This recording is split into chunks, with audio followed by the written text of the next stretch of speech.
Garder ses enfants à la maison? Comme en France, il faut un congé rémunéré pour cause sanitaire. Parmi les mesures décidées par le Conseil national de sécurité jeudi soir, pour limiter la propagation du virus Covid-19, la suspension des leçons dans les écoles fait couler beaucoup d'encre.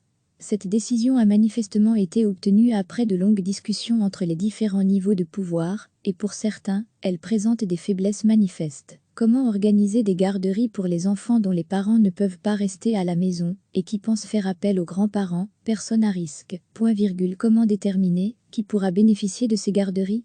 Pourquoi mettre en place ces garderies, alors que le regroupement d'enfants était à limiter au niveau sanitaire? La Ligue des familles avait déjà interpellé par écrit le Conseil national de sécurité, mercredi dernier. Il faut un congé spécifique et rémunéré.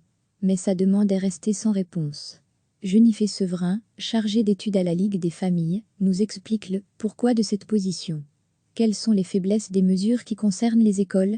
Jennifer Severin, concernant la France, s'ils ont mis en place une indemnisation de l'assurance maladie pour l'un des deux parents. L'autre parent doit faire une déclaration sur l'honneur disant qu'il ne peut pas prendre des congés à ce moment-là. Et cela concerne tous les parents qui ont des enfants de moins de 16 ans et qui n'ont pas de possibilité de faire du télétravail. Donc en France, les parents vont recevoir une indemnité de la sécurité sociale s'ils doivent rester avec leurs enfants à la maison. Mais en Belgique, la faiblesse du système qui est proposé par le Conseil national de sécurité, c'est que pour le moment, il n'y a aucune mesure financière qui est proposée pour les parents qui doivent rester à la maison et qui ne peuvent pas télétravailler. Les parents sont donc, selon vous, obligés de rester au travail et d'envoyer leurs enfants dans une garderie, ce qui est, au niveau sanitaire, la même chose qu'une classe, ou alors de prendre des congés annuels et des congés sans solde. Voilà. Nous soulignons qu'il est urgent de prendre des mesures et qu'il y a des milliers de familles qui sont concernées et que peu importe le moyen qui est mis en place par le gouvernement, tant que l'objectif de venir en aide à ses parents est atteint. Nous, ce qu'on propose, c'est un congé rémunéré pour raison familiale, parce qu'il faut garder les enfants à la maison sans perte de revenus. C'est le cas au Luxembourg, là, tous les parents pourront prendre congé pour raison familiale. Nous insistons aussi sur le fait qu'il faut un traitement égal pour tous et qu'il faut agir assez vite, car je pense qu'il est également nécessaire de rassurer toute la population. Pour nous, c'est à notre gouvernement à mettre en place un congé spécifique rémunéré pour tous les employés au niveau de l'urgence sur laquelle on insiste. On pense qu'il est tout à fait possible de prendre cette mesure, car la France l'a fait, et l'Espagne aussi, et puisque les autorités espagnoles ont assuré qu'il y aurait une aide pour les parents, même si on n'a pas encore d'informations sur le sujet. Y a-t-il eu des pressions des employeurs pour ne pas accepter ce congé rémunéré? La Ligue des familles n'a pas d'informations précises à ce sujet, mais aimerait souligner que, même si l'employeuse est de bonne volonté, il n'a pas de solution à offrir à tous ces travailleurs, puisqu'ils sont eux-mêmes dans une situation délicate du point de vue financier, et donc ils ne seront pas tous à même d'octroyer des congés payés supplémentaires. Donc on ne peut pas faire reposer sur leurs épaules toute cette crise sanitaire.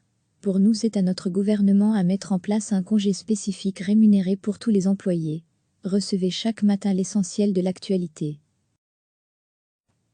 Parmi les mesures décidées par le Conseil national de sécurité jeudi soir, pour limiter la propagation du virus Covid-19, la suspension des leçons dans les écoles fait couler beaucoup d'encre.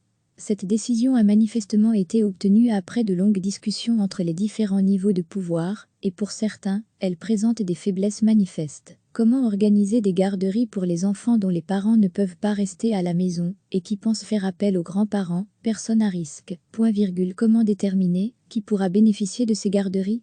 Pourquoi mettre en place ces garderies alors que le regroupement d'enfants était à limiter au niveau sanitaire? La Ligue des familles avait déjà interpellé par écrit le Conseil national de sécurité, mercredi dernier. Il faut un congé spécifique et rémunéré. Mais sa demande est restée sans réponse. Jennifer Severin, chargée d'études à la Ligue des familles, nous explique le pourquoi de cette position. Quelles sont les faiblesses des mesures qui concernent les écoles? Jennifer Severin, concernant la France, s'ils ont mis en place une indemnisation de l'assurance maladie pour l'un des deux parents. L'autre parent doit faire une déclaration sur l'honneur disant qu'il ne peut pas prendre des congés à ce moment-là. Et cela concerne tous les parents qui ont des enfants de moins de 16 ans et qui n'ont pas de possibilité de faire du télétravail.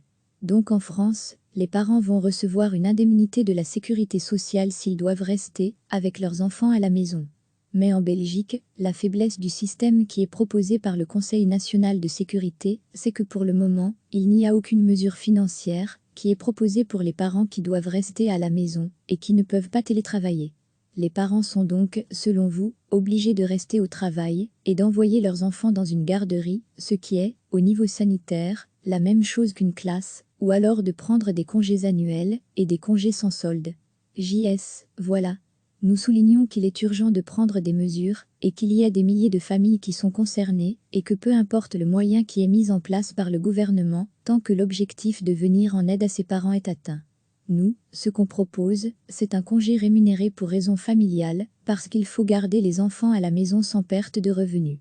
C'est le cas au Luxembourg, là, tous les parents pourront prendre congé pour raison familiale. Nous insistons aussi sur le fait qu'il faut un traitement égal pour tous et qu'il faut agir assez vite, car je pense qu'il est également nécessaire de rassurer toute la population.